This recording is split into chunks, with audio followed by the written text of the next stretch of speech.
Merge?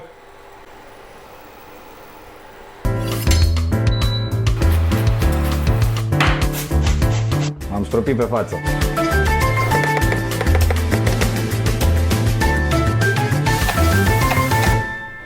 Hei, salutare oameni buni și răi! Sunt eu, Gabriel Gorgan, și sunteți pe canalul meu unde am pregătit o nouă chestie foarte cool, o rețetă fantastică cum nu s-a mai văzut, ceva cu care să-ți impresionezi iubita, soția, mama, măcar mama. Mamele sunt ușor de impresionat și mamele ne iubesc cu adevărat. Astăzi vreau să vă arăt o chestie absolut banală, dar care are un mega succes. Să vedem cu ochii noștri minunea. Chipsuri de cartofi proaspeți, de casă, necongelați. Există 3 metode absolut banale. În primul rând, o să încingem ulei. Hai să scoatem cartofii, pentru că ei sunt superstarul nostru de astăzi. 1, 2, pe care trebuie doar să-i spălăm. Atât. Și mulți m-au întrebat, dar cum faci, dar cum îți ies crocanți? Am încercat și noi și nu funcționează exact cum zici tu. Etapa 1, cum obții un chips de cartofi? Cu cuțitul? Nu. Cu un cuțit special? Nu. Cu un echipament special de pe teleshopping? În niciun caz. Există 3 metode în care poți să faci asta. Metoda 1, peelerul de cartofi. Metoda 2, mandolina, adică este acea răzătoare orizontală. Dar de ce ți-ai cumpăra o mandolină doar pentru chipsuri? Cu toții avem în casă așa ceva. O răzătoare pătrată.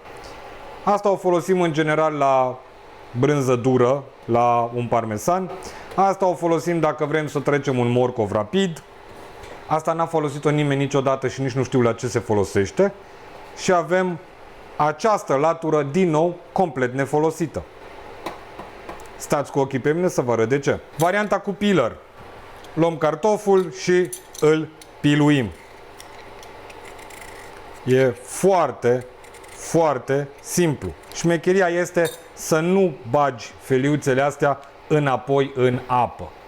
Pentru că tu ai nevoie de stratul de amidon pe care îl ai pe feliuță pentru a obține crocănțime.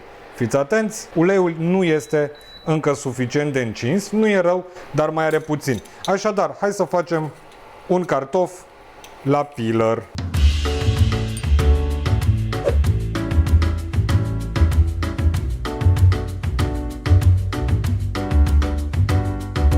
Cât timp feliile noastre se fac, Pixel, fii pe fază. Piper, sare, boia. Spargem piperul și împreună cu sarea grunjoasă, boabele de piper, boiaua este deja praf. Ia uite, Pixel. Voilà! De ce am făcut asta? Pentru că avem nevoie de arome proaspete pe care să le desfacem înainte să scoatem chipsurile. Întoarcem repede chipsurile. Ele se mai lipesc și ce ne mai trebuie foarte important, hârtie. Asta este foarte important.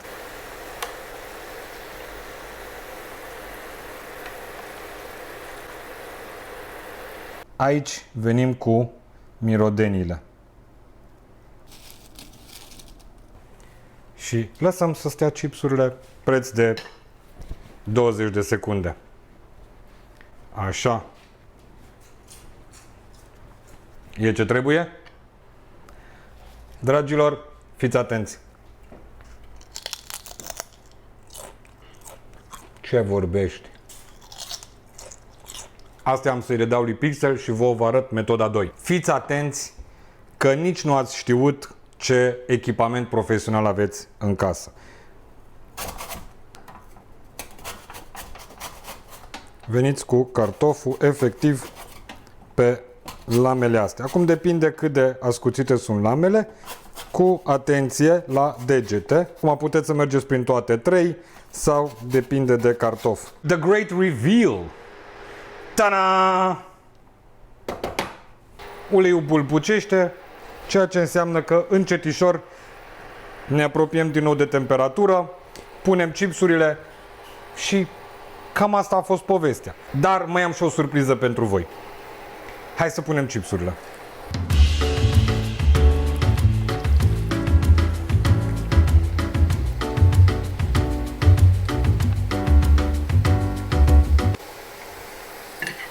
Le lăsăm să se facă încet. Între timp eu vreau să vă arăt o șmecherie. Un iaurt simplu grecesc. Și dacă tot avem această răzătoare foarte fină, ce mai facem? 3 căței de usturoi, scoatem un cuțit și usturoi. Scoatem repede din coajă, cu latura asta sensibilă a răzătoarei.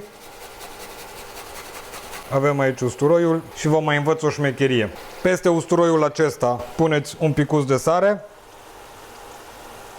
un picuț de ulei de măsline, scoatem cartofii,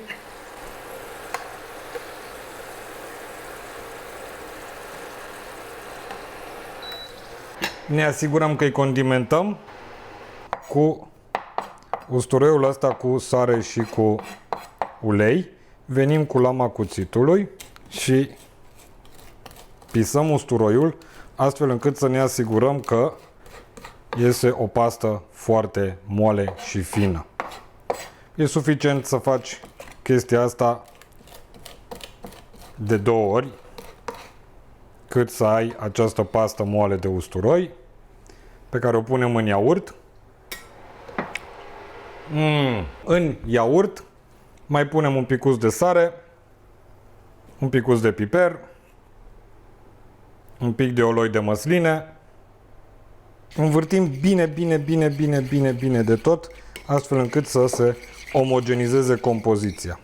Ăla este sosul de casă de usturoi. Acestea sunt chipsurile mele care sunt absolut perfecte. Eu sunt Gabriel Gorgan, mulțumesc că v-ați uitat. Like, share, subscribe, atât. Mulțumesc, pa!